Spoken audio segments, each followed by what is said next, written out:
we'll just briefly touch upon.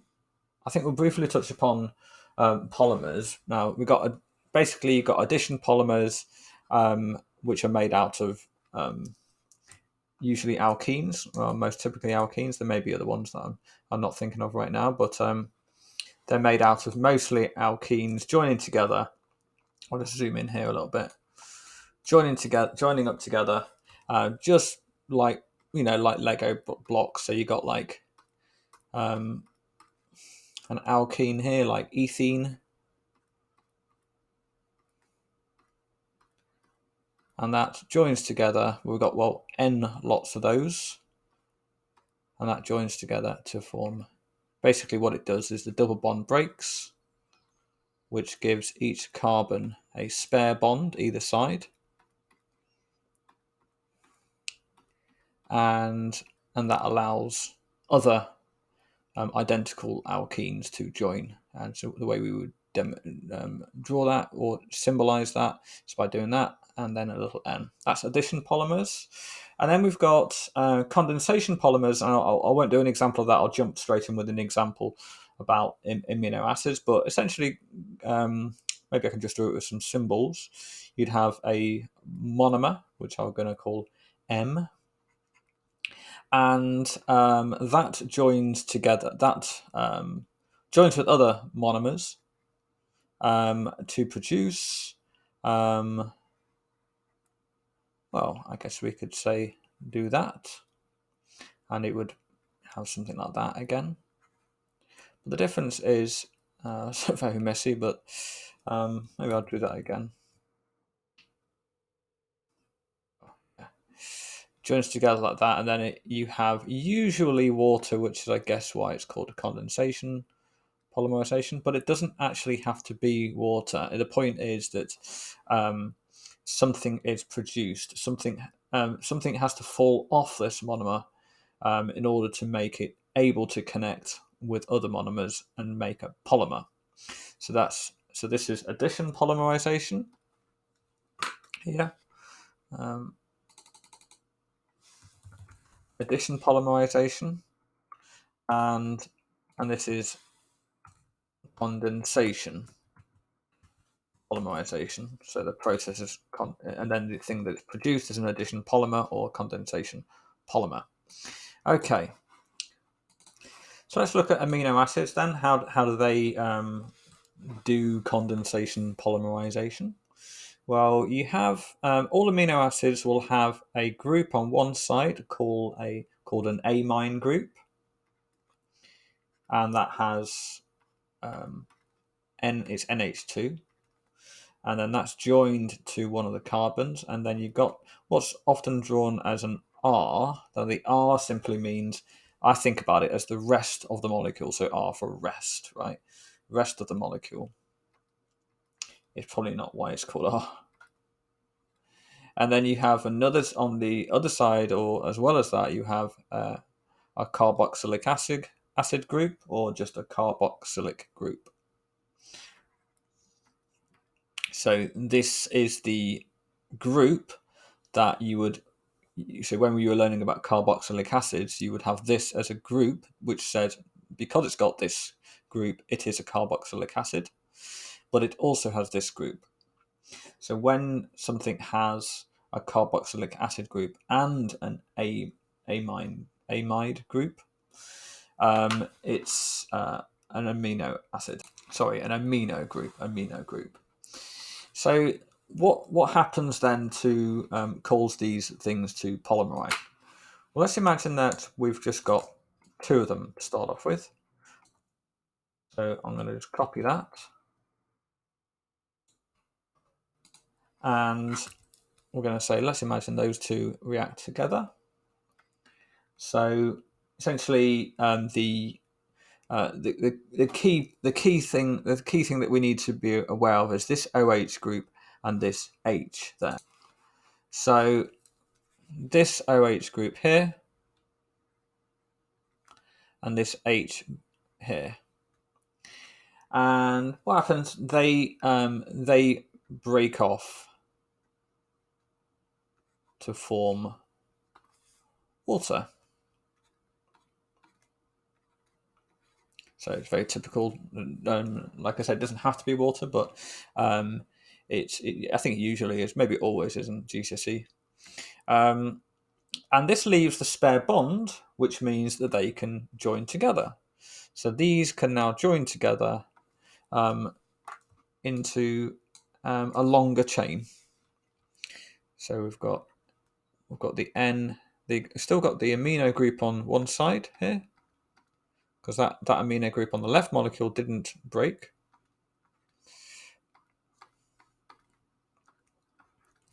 And we've still got that O group there. And then this joins with that nitrogen, that hydrogen. So basically, up to this point here, I guess we could probably do with highlighting. Let's use a different color. So these are the bonds that are. Let's make it a bit thicker. These are the bonds here that have been are now spare, and they've joined together to make that one there. Okay. Now this bond here can be called an amide bond, an amide link, or a peptide bond. Okay, so for some reason it has a number of names. So what's next then? So we've got that nitrogen's now got its bond. So let's get the right thing. Maybe I'll undo that. So we'll draw the rest of the right-hand molecule that was before the reaction. There's the R. Now you can see the new molecule that we've formed is able to do exactly the same process, because it still has an amino group on the left and a carboxylic acid group on the right. So we can keep on doing this, and we could form a polymer. Now, also notice that this R could be different, couldn't it? These do not have to be the same R. So I could write R and then R apostrophe, and that would be R apostrophe. Which means that we can join different amino acids together to form different types of polymers. Now this is a key point, because if you've got different molecules here that can join together, then they can form polymers that are different, made up of different amino acids, and in an almost, well, probably, I guess an infinite number of an infinite amount of combinations. So if they were made out of identical amino acids, we call the resulting polymer a polypeptide.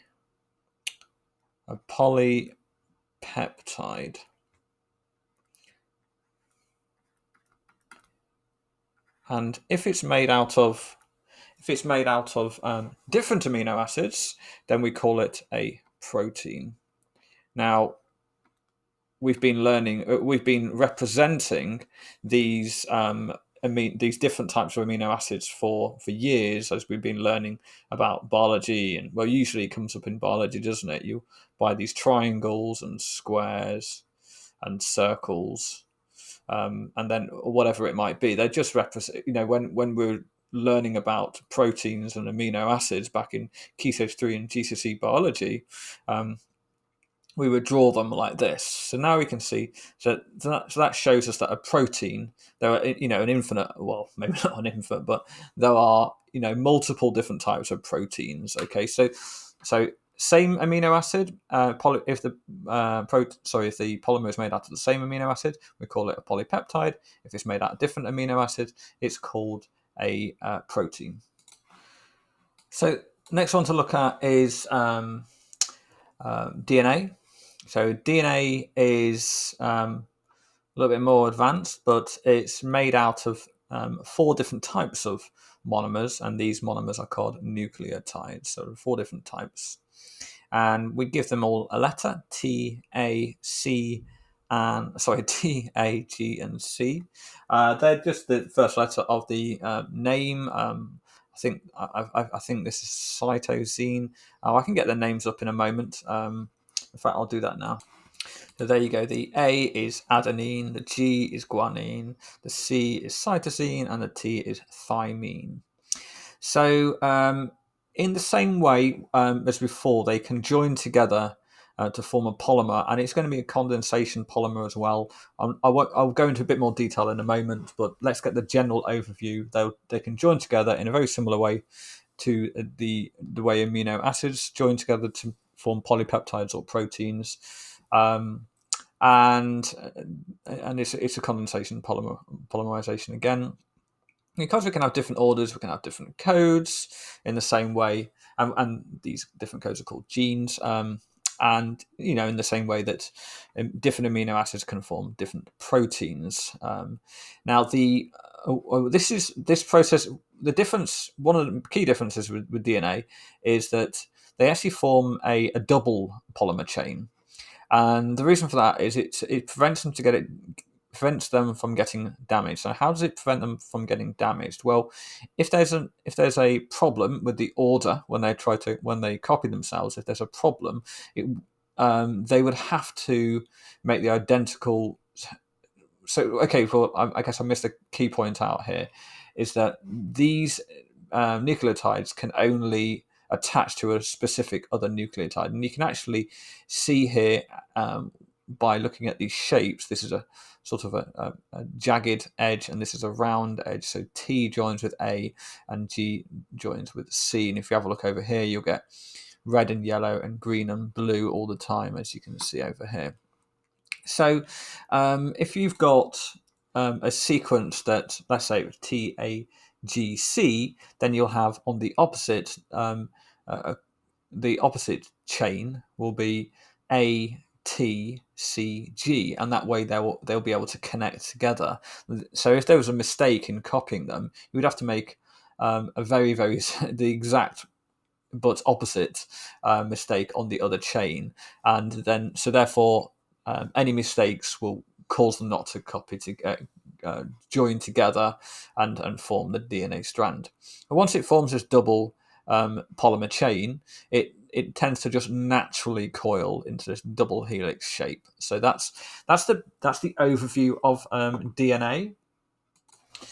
Okay, so brief look around. It doesn't seem as though you need to know this for GCSE, but I have come across something else, and that is the connection between these two polymers that join together. They're actually connected not by covalent bonds; they're connected by hydrogen bonds. Okay, now the polymerization. I don't have time right now to get a clear diagram of how the polymerization occurs. I've got one here in my textbook, but I can give you a link to a video which by a guy called a channel called Bozeman Science, and he looks like he's explaining it quite well. Actually, the diagrams are quite well done there. So if you watch that as well afterwards, he does explain the process of how they connect, although I do have a feeling that's more for A-level chemistry. So I'll leave that there, and thanks.